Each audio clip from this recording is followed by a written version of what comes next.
Good evening, welcome back to success journey TV channel. ముందుగా ఎవరైతే వీడియోని చూస్తున్నారో ఎస్జిటి, అదేవిధంగా స్కూల్ అసిస్టెంట్ ప్రిపేర్ అయ్యేటటువంటి మిత్రులు, అదేవిధంగా టెట్ ప్రిపేర్ అయ్యేటటువంటి మిత్రులందరూ కూడా ఇక్కడ చెప్పేటటువంటి అభ్యాసనానికి సంబంధించినటువంటి ఈ టాపిక్ అనేది చాలా చాలా బాగా యూజ్ అయ్యేటటువంటి చాప్టర్. సో కాబట్టి దీంట్లో మనకి ఈరోజు లాక్షణిక అభ్యాసన వక్రరేఖ అనేది ఏ విధంగా ఉంటుంది, దాని గురించి మనం ఇక్కడ డీటెయిల్స్ తెలుసుకుందాం. అయితే ఇక్కడ దీంట్లో చాలా రకాలైన గతంలో బిట్లు అనేవి రావడం జరిగింది. సో కాబట్టి ఈ లాక్షణిక అభ్యాసన వక్రరేఖలో ఉండేటటువంటి దశలు ఏంటి, ఏ దశ తర్వాత ఏ దశ వస్తుంది, దీన్ని ఏ విధంగా మనం గుర్తుపెట్టుకోవాలి అనేటటువంటిది జనరలైజేషన్ చేసి మీరు ఎవరైతే డిఎస్సి ప్రిపేర్ అవుతున్నారో డిఎస్సి ప్రిపేర్ అయ్యేటటువంటి అభ్యర్థులను దృష్టిలో పెట్టుకుని ఇక్కడ ఈ వీడియోని ఎగ్జాంపుల్ రూపంలో తీసుకుని ఈ లాక్షణిక అభ్యాసం వక్రరేఖను చెప్పడం జరిగింది. సో కాబట్టి టెట్కి ప్రిపేర్ అయ్యే మిత్రులు, ఎస్జిటి స్కూల్ అసిస్టెంట్ ప్రిపేర్ అయ్యేటటువంటి మిత్రులందరూ కూడా ఈ వీడియో అనేది 100% యూజ్ అవుతుంది. మీ అందరికి కూడా బాగా గుర్తుపెట్టుకునేటటువంటి విధంగా దీన్ని ప్రిపేర్ చేయడం జరిగింది. సో కాబట్టి మిత్రులు ఎవరైతే ఛానల్ ఫస్ట్ టైం చూస్తున్నారో ఛానల్ సబ్స్క్రైబ్ చేయండి, అదేవిధంగా వీడియోని లైక్ చేయండి, షేర్ చేయండి, కామెంట్ చేయండి. నేను చెప్పడమే తప్ప చాలా మంది చూసేటటువంటి వీడియో ఒక 100 మంది చూస్తే 100 మందిలో కేవలం 10 మంది మాత్రమే మిత్రులు వీడియోని లైక్ చేస్తున్నారు. సో కానీ మిగిలినటువంటి మిత్రులు చేయట్లేదు. ఎందుకంటే మన వంతుగా నేను చాలాసార్లు చెప్తున్నాను, గతంలో కూడా విద్యాదానం అనేది చాలా గొప్ప దానం. నేను మీ అందరికి కూడా 10 మందికి విద్యను అందిస్తే మీ అందరికి కూడా ఉపయోగపడుతుందనే ఉద్దేశంతో ఈ వీడియో చేస్తున్నాను. సో కాబట్టి మీరు చేసేది ఏంటంటే ఒక 10 మందికి దీన్ని షేర్ చేసినట్లయితే మీరు కూడా నాకు సర్వీస్ ఇచ్చినట్లు ఉంటుంది. మీ నుంచి ఎలాంటి సర్వీస్ కూడా ఎక్స్పెక్ట్ చేయట్లేదు. సో కాబట్టి మిత్రులందరూ కూడా మీరు ఖచ్చితంగా వీడియోని లైక్ చేయడం మర్చిపోవద్దు. అదేవిధంగా మీ ఫ్రెండ్స్కి షేర్ చేయండి. అదేవిధంగా మీకున్నటువంటి వాట్సాప్లో మీరు దీన్ని స్టేటస్ రూపంలో పెట్టినట్లయితే కనీసం ఇంకో 10 మందికి చేరడానికి అవకాశం ఉంటుంది. సో కాబట్టి నేనే కాకుండా నాతో పాటు మీరు కూడా ఒక 10 మందికి సహాయం చేసినట్లు అవుతారు. సో కాబట్టి ఎప్పుడైతే మనం ఒక 10 మందికి సహాయం చేస్తామో భగవంతుడు ఖచ్చితంగా మనకి కూడా ఏదో విధంగా సహాయం చేయడం జరుగుతుంది. సో కాబట్టి మిత్రులందరూ కూడా వీడియోలోకి మనం వెళ్ళే ముందు మీరందరూ కూడా ఛానల్ సబ్స్క్రైబ్ చేయండి, లైక్ చేయండి, తర్వాత కామెంట్ చేయండి. సో ఇప్పుడు మనం లేట్ లేకుండా ఈ టాపిక్లోకి వెళదాం. అభ్యాసన వక్రరేఖలో మనకి లాక్షణిక అభ్యాసన వక్రరేఖ అనేది చాలా చాలా ఇంపార్టెంట్. సో ఇది ఎట్లా ఉంటుందని చూద్దాం. సో చూడండి, ఈ లాక్షణిక అభ్యాసన వక్రరేఖలో మనకి 5 దశలు అనేవి కనిపిస్తూ ఉంటాయి. ఒకటి ప్రారంభ స్ఫూర్తి, చాంచల్య దశ, 3వది పీఠభూమి దశ, 4వది పీఠభూమి తరువాత స్ఫూర్తి, శారీరక ధర్మహద్దు. సో ఈ విధంగా మనకి 5 దశలు అనేవి కనిపిస్తుంటాయి. సో కాబట్టి ఎగ్జామ్లో లాక్షణిక అభ్యాసం వక్రరేఖలో ఉండేటటువంటి దశల్లో సరైనటువంటి వరుస క్రమాన్ని గుర్తించండి అని అడగడానికి అవకాశం ఉంటుంది. సో కాబట్టి మీరు ఈ విధంగా ఖచ్చితంగా ఇవన్నీ కూడా గుర్తుపెట్టుకోవాలి. ఓకే, ప్రారంభ స్ఫూర్తి, చాంచల్య దశ, పీఠభూమి దశ, పీఠభూమి తర్వాత స్ఫూర్తి, శారీరక ధర్మహద్దు. సో ఇవి ఒక్కొక్క దశల గురించి ఇక్కడ మనం నేర్చుకున్నాం. సో వీటి ఒక్కొక్క దశలో ఉండేటటువంటి అంశాలు కూడా చాలా చాలా ఇంపార్టెంట్. స్పెసిఫిక్ ఒక చిన్న పదాన్ని ఉపయోగించి కూడా మీకు ఈ బిట్ అడగడానికి అవకాశం ఉంటుంది. సో కాబట్టి ఇవన్నీ మీరు ఈజీగా గుర్తుపెట్టుకునే విధంగా డిఎస్సికి ప్రిపేర్ అయ్యేటటువంటి అభ్యర్థులు ఎవరైతే ఉన్నారో వాళ్ళని ఎగ్జాంపుల్గా తీసుకుని దీన్ని వివరించడం జరుగుతుంది.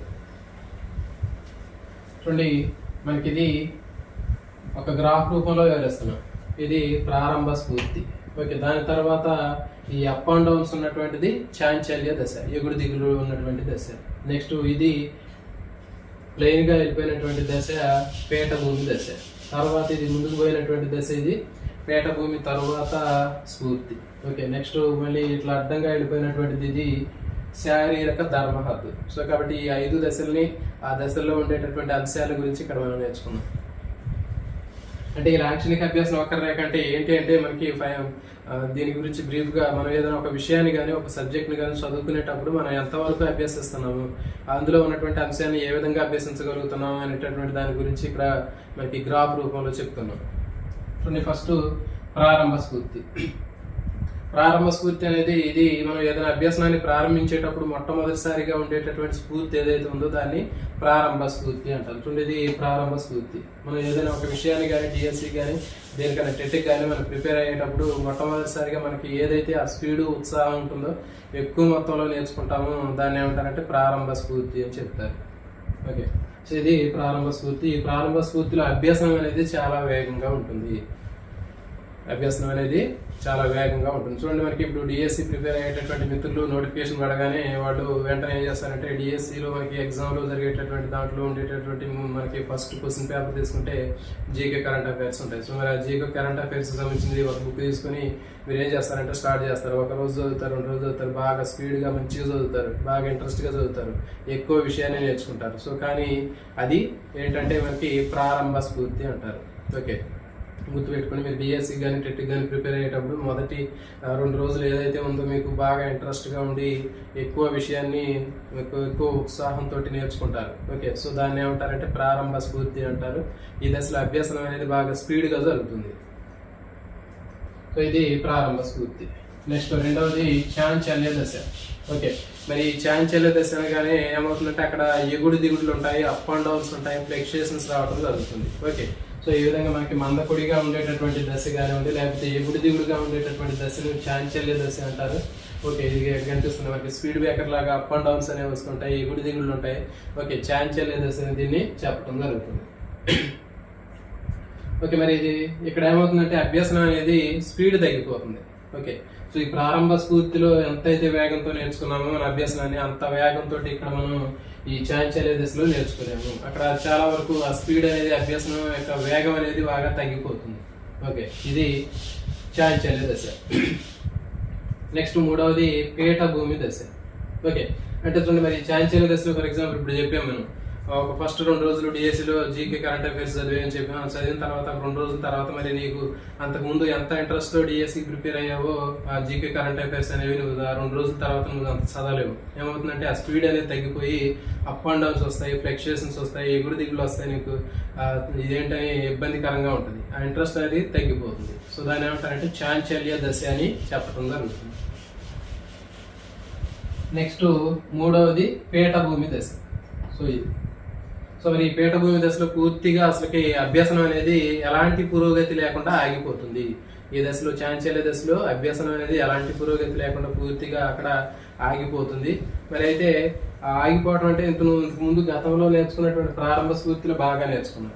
ఓకే, కానీ ఇక్కడ చాంచల్య దశకు వచ్చేసరికి అక్కడ అభ్యసనం అనేది వేగం తగ్గిపోయి అప్ అండ్ డౌన్స్ వచ్చి మనకి ఫ్లక్చుయేషన్స్ కనిపించింది. కానీ ఈ తర్వాత పీఠభూమి దశలోకి వచ్చిన తర్వాత అభ్యసనం అనేది పూర్తిగా నిలిచిపోయి ఆగిపోతుంది.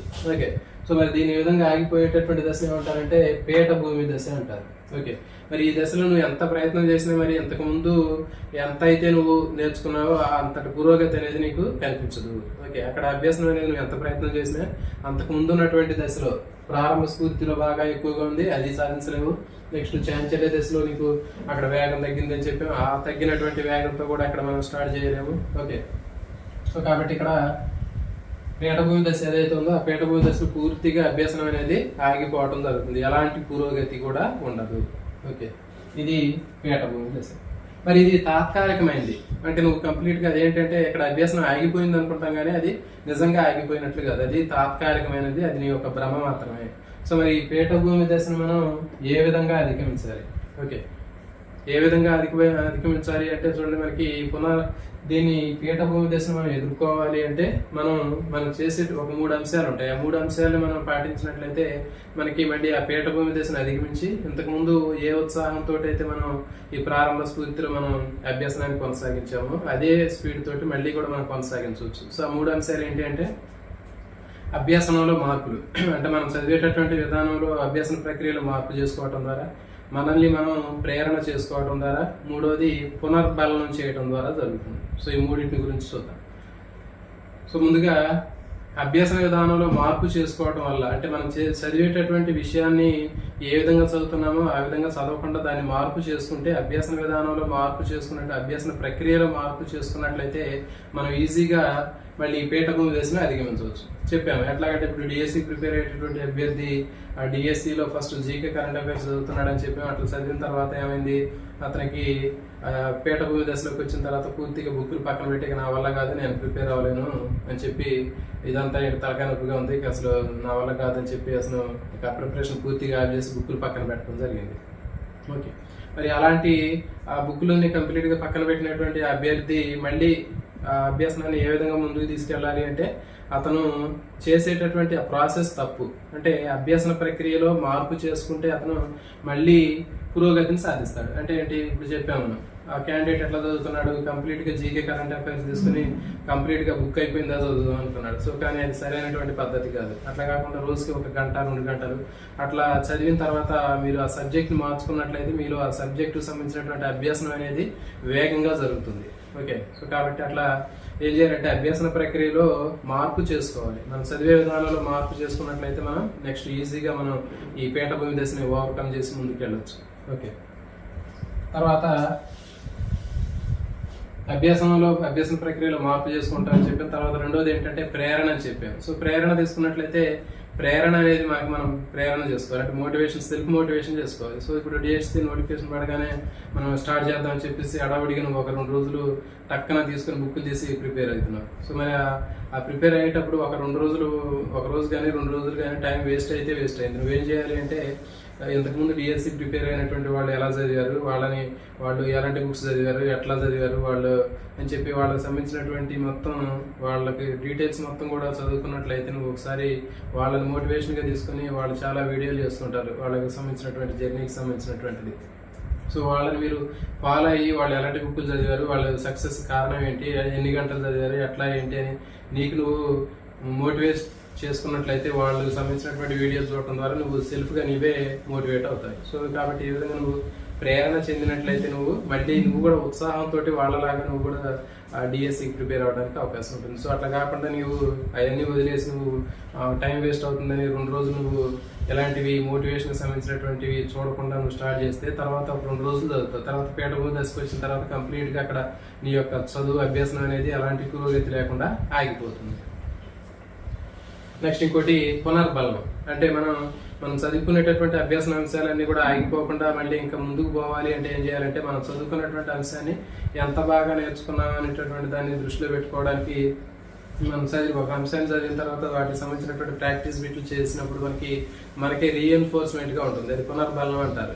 ఓకే, సో ఒక 10 బిట్లు ఒక టాపిక్ చదివిన తర్వాత ఒక 10 బిట్లు ప్రాక్టీస్ చేస్తే నీకు ఆ 10 బిట్లలో నీకు దాదాపు 8, 9 లేకపోతే 7, 8 బిట్లు రైట్ అయినట్లయితే నీకు అభ్యాసం అనేది కొంచెం ఎక్కువగా ఇంట్రెస్ట్గా చదివి ముందుకు పోవడానికి అవకాశం ఉంటుంది. ఓకే, సో కాబట్టి ఈ విధంగా మనకి 3 అంశాలు అనేవి మనకి ఈ పీఠభూమి దశను ఓవర్కమ్ చేసి ముందుకు వెళ్ళడానికి ఉపయోగపడతాయి. అభ్యాసన ప్రక్రియలో మనం చేసేటటువంటి అభ్యాసన ప్రక్రియలో మార్పులు చేసుకోవడం ద్వారా మనల్ని మోటివేట్ చేసుకోవడం ద్వారా, ప్రేరణ చేయడం ద్వారా, తర్వాత 3వది వచ్చి మనకి పునర్బలం చేయడం ద్వారా మనకి ఈ పీఠభూమి దశను మనం ఓవర్కమ్ చేయొచ్చు. నెక్స్ట్ పీఠభూమి తర్వాత స్ఫూర్తి. సో ఈ విధంగా నువ్వు సెల్ఫ్గా మోటివేట్ అయ్యావు, తర్వాత నీ అభ్యాసన విధానంలో మార్పులు చేసుకున్నావు, అభ్యాసం చేసేటటువంటి ప్రక్రియలో మార్పు చేసుకున్నావు, పునర్బలం చేసుకున్నావు. అప్పుడు నువ్వేమైందంటే నీ పీఠభూమి దశను దాటుకొని మళ్ళీ ముందుకు పోవడం జరిగింది. సో కాబట్టి ఈ దశ ఏంటంటే పీఠభూమి తర్వాత స్ఫూర్తి. ఓకే, ఈ పీఠభూమి తర్వాత స్ఫూర్తి అనేది నువ్వు ప్రారంభ స్ఫూర్తిలో ఏ విధమైనటువంటి స్ఫూర్తితో చదివావో అదే స్ఫూర్తితోటి మళ్ళీ ఇక్కడ పీఠభూమి తర్వాత స్ఫూర్తిలో మళ్ళీ విషయాన్ని నువ్వు అభ్యసించడం జరుగుతుంది. ఓకే, సో ఇది పీఠభూమి తర్వాత స్ఫూర్తి. నెక్స్ట్ లాస్ట్లో ఏంటంటే శారీరక ధర్మ హద్దు. ఓకే, ఈ లాక్షణిక అభ్యాసం వక్రరేఖలో అన్నిటికంటే చివరిగా ఉండేటటువంటిది శారీరక ధర్మహద్దు. మరి ఈ శారీరక ధర్మహద్దు తీసుకున్నట్లయితే ఇక్కడ అభ్యాసం అనేది పూర్తిగా ఆగిపోవడం జరుగుతుంది. ఇక ఎలాంటి అభ్యాసం అనేది ముందుకు అభ్యాసం చేయడం అనేది జరగదు. సో కాబట్టి అభ్యాసం కంప్లీట్గా పూర్తిగా ఆగిపోయినటువంటి దశ ఏది అంటే శారీరక ధర్మహద్దు. ఓకే, మరి దీంట్లో వైయక్తిక భేదాలు అనేవి ఉంటాయి. అంటే ఒక్కొక్కరిని బట్టి శారీరక ధర్మ హద్దుకు రావడం అనేది వైయక్తిక భేదాలు బట్టి ఉంటుంది. అంటే ఒక్కొక్క వ్యక్తికి ఒక్కొక్క రకంగా ఈ శారీరక ధర్మ హద్దుకు రావడం జరుగుతుంది. అంటే అభ్యాసంలో ఆగిపోవడం అనేది ఒక వ్యక్తికి ఇంకో వ్యక్తికి తేడాలు అనేది కనిపిస్తుంది. సో కాబట్టి ఇక్కడ నుండి శారీరక ధర్మ హద్దులో అభ్యాసం పూర్తిగా నిలిచిపోయేది ఏది అని అంటే శారీరక ధర్మ హద్దు. తర్వాత పీఠభూమి దశ తీసుకుంటే చాలా మంది పీఠభూమి దశని పెడతారు. సో కానీ పీఠభూమి దశ కాదు, అక్కడ ఆగిపోయినట్లుగా భ్రమ కలుగుతుంది, కానీ అది మళ్ళీ ముందుకు పోతుంది. కానీ ఈ శారీరక ధర్మ హద్దులో అక్కడ అభ్యాసం అనేది పూర్తిగా నిలిచిపోతుంది. ఇక ముందు ఎలాంటి పురోగతి అనేది ఉండదు. సో కాబట్టి ఆ రెండింటికి తేడాను మీరు గుర్తించండి. సో ఇది లాక్షణిక అభ్యాసన వక్రరేఖ. సో దీనికి సంబంధించినటువంటి ప్రాక్టీస్ బిట్లు అనేవి ఎట్లా ఉంటాయో ఇక్కడ మనం ఒకసారి చూద్దాం. లాక్షణిక అభ్యాసన వక్రరేఖలో ఉండేటటువంటి దశలను గుర్తించండి అని అడుగుతారు. సో కాబట్టి దీంట్లో ఉండేటటువంటి మొత్తం దశలు ఏంటంటే 1, 2, 3, 4, 5 దశలు అనేవి ఉంటాయి. ఓకే, మరి 5 దశల్లో లాంఛనిక అభ్యాసం వక్రరేఖలో ఉండేటటువంటి దశల్లో సరైనటువంటి వరుస క్రమాన్ని గుర్తించండి అని అడుగుతారు. సో కాబట్టి సరైనటువంటి వరుస క్రమం ఏంటంటే ప్రారంభ స్ఫూర్తి, చాంచల్య దశ, మూడవది పీఠభూమి దశ, నాలుగవది పీఠభూమి తర్వాత స్ఫూర్తి, ఐదవది శారీరక ధర్మహద్దు. సో ఈ విధంగా మనకి 5 దశలు అనేవి వరుస క్రమంలో ఉంటాయి కాబట్టి ఈ వరుస కూడా మీరు గుర్తుపెట్టుకోవాలి. నెక్స్ట్ లాంఛనిక అభ్యాసం వక్రరేఖలో మొదటి దశ ఏది? మొదటి దశ ఏది అంటే ప్రారంభ స్ఫూర్తి. ఓకే. నెక్స్ట్ లాంఛనిక అభ్యాసం వక్రరేఖలో ఏ దశలో అభ్యాసం చాలా వేగంగా జరుగుతుంది అంటే ప్రారంభ స్ఫూర్తి. ఓకే. లేకపోతే ప్రారంభ స్ఫూర్తిలో అభ్యాసం అనేది ఏ విధంగా ఉంటుంది? బాగా వేగంగా జరుగుతుంది, మందకొడిగా జరుగుతుంది, అసలు జరగదు, పైవేవి కాదు అని ఇస్తాడు ఆప్షన్. సో కాబట్టి ఇక్కడ మనకి ఏంటంటే ప్రారంభ స్ఫూర్తిలో అభ్యాసం అనేది ఏ విధంగా ఉంటుంది అంటే చాలా వేగంగా జరుగుతుంది. నెక్స్ట్ చాంచల్య దశ తీసుకున్నట్లయితే ఈ క్రింది లాంఛనిక అభ్యాసం వక్రరేఖలో మనకి ఏ దశలో అభ్యాసం అనేది మందకొడిగా జరిగి ఎగుడు దిగుడులు కలిగి ఉండి ఫ్లక్చుయేషన్స్ ని కలిగి ఉంటుంది అంటే చాంచల్య దశ. ఓకే. తర్వాత చాంచల్య దశ యొక్క లక్షణాన్ని గుర్తించండి అని అడిగితే చాంచల్య దశలో అభ్యాసం చాలా వేగంగా జరుగుతుంది, అభ్యాసం పూర్తిగా ఆగిపోతుంది, లేకపోతే అభ్యాసం అనేది మందకొడిగా జరుగుతుంది, తర్వాత అభ్యాసంలో ఎగుడు దిగుడులు ఉంటాయి అని 4 ఆప్షన్స్ ఇచ్చి కింది వాటిలో సరైనటువంటి ఆప్షన్ గుర్తించండి అంటే మనకి 2 కూడా గుర్తుపెట్టవచ్చు. ఏ కరెక్ట్, బి కరెక్ట్, లేకపోతే ఏబి కరెక్ట్, లేకపోతే బీసీ కరెక్ట్ అని ఇట్లా ఆప్షన్స్ ఇవ్వడం జరుగుతుంది. సో కాబట్టి మందకొడిగా జరుగుతుంది, ఎగుడు దిగుడులు కలిగి ఉంటుంది. సో ఇది ఆన్సర్. నెక్స్ట్ లాంఛనిక అభ్యాసం వక్రరేఖలో ఏ దశలో అభ్యాసం అనేది తాత్కాలికంగా ఆగిపోయినట్లు భ్రమ కలుగుతుంది అంటే చాంచల్య దశ. ఓకే. సారీ, పీఠభూమి దశ. ఏ దశలో మనకి అభ్యాసం అనేది ఆగిపోయినట్లుగా మనకి తాత్కాలికమైనటువంటిది తర్వాత ఆగిపోయినట్లుగా భ్రమ కలుగుతుంది అంటే మనకి పీఠభూమి దశను చెప్పొచ్చు. నెక్స్ట్ ఏ దశలో మళ్ళీ అభ్యసనం అనేది ఆగిపోయినటువంటి అభ్యసనం మళ్ళీ ప్రారంభ స్ఫూర్తిలో ఎంతైతే వేగంతో కొనసాగించామో అదే స్ఫూర్తితోటి కొనసాగించడం జరుగుతుంది అంటే పీఠభూమి తర్వాత స్ఫూర్తి. నెక్స్ట్ లాంఛనిక అభ్యాసం వక్రరేఖలో అన్నిటికంటే చివరిగా ఉండేటటువంటి దశ ఏది అంటే శారీరక ధర్మహద్దు. నెక్స్ట్ లాంఛనిక అభ్యాసం వక్రరేఖలో ఏ దశలో అభ్యాసనం అనేది పూర్తిగా నిలిచిపోతుంది, ఇక ఎలాంటి పురోగతి కూడా ఉండదు అంటే ఇది శారీరక ధర్మహద్దు. నెక్స్ట్ ఏ దశలో వైయక్తిక భేదాలను గమనించవచ్చు అంటే శారీరక ధర్మహద్దు.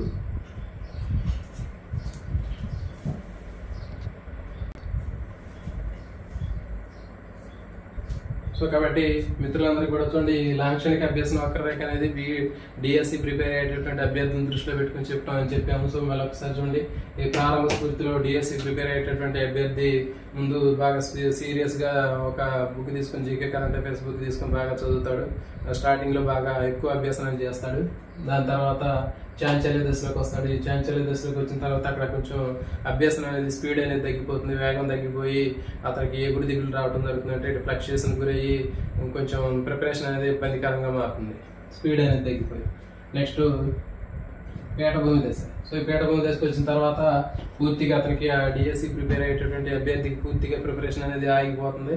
మరి ఆగిపోయిన తర్వాత అతను ఎలాంటి పురోగతి అనేది ఉండదు, అసలు ఎలాంటి బుక్ చదవటం అనేది అతనికి సాధ్యం కాదు. అతను ఏమనుకుంటాడంటే అభ్యాసం అనేది పూర్తిగా ఆగిపోయింది, ఇక నా వల్ల కాదు, చదవటం కష్టమని అనుకుంటాడు. సో కాబట్టి అక్కడ అభ్యాసం అనేది ఆగిపోలేదు. మరి అతను కొన్ని ఏం చేయాలి అంటే అతను అభ్యాసన ప్రక్రియలో కొన్ని మార్పులు చేసుకొని అదేవిధంగా తనకు తానే మోటివేట్ అయినప్పుడు తన పునర్బలనం చేసుకున్నప్పుడు మళ్ళీ ఆయన ఏం చేస్తాడంటే ఆ పీఠభూమి దశను ఓవర్కమ్ చేస్తాడు. అధిగమించి మళ్ళీ ఏం చేస్తాడు, మళ్ళీ బుక్ చదివేటటువంటి విధానాన్ని మార్పు చేసుకున్నాడు. దాని తర్వాత బాగా చదువుకునే జాబ్ వచ్చినటువంటి మిత్రులకు సంబంధించినటువంటి వీడియోలు చూసి సెల్ఫ్గా మోటివేట్ అయ్యాడు, ప్రేరణ చెందాడు. అదేవిధంగా పునర్బలనం కూడా చేసుకున్నాడు, బిట్లు ప్రాక్టీస్ చేశాడు. సో అలా చేయడం వల్ల ఏమైందంటే మళ్ళీ అభ్యాసం అనేది పురోగతిని సాధించింది, మళ్ళీ బాగా స్పీడ్గా అభ్యాసం సాధించాడు. దాన్ని పీఠభూమి తర్వాత స్ఫూర్తి దశలోకి వెళ్ళటం జరిగింది.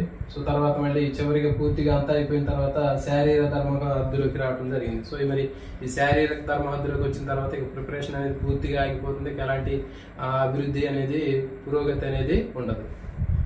అయితే మనం చూడండి మిత్రులందరూ కూడా ఏం చేయాలంటే ఫస్ట్ ప్రారంభ స్ఫూర్తితోటి మీరు ప్రిపరేషన్ స్టార్ట్ చేశారు. ఓకే, మరి ఈ ప్రారంభ స్ఫూర్తితో స్టార్ట్ చేసిన తర్వాత అక్కడ నుంచి చాంచల్య దశలోకి వచ్చింది. ఓకే, మరి చాంచల్య దశలోకి వచ్చిన తర్వాత ఎగుడు దిగుడులు కలిగి ఉండటం వల్ల తర్వాత నువ్వు ఏం చేసావంటే అక్కడ పీఠభూమి దశలోకి వచ్చింది. ఈ పీఠభూమి దశలో మనం ఏం చేసాము, మన అభ్యసన పద్ధతిలో మార్పులు చేసామని చెప్పాము, తర్వాత ప్రేరణ చెందామని చెప్పాము. ఓకే, తర్వాత మనమే పునర్బలం చేసుకున్నామని చెప్పాము. అంటే ఎక్కడికి వచ్చాక చేసాం మనం.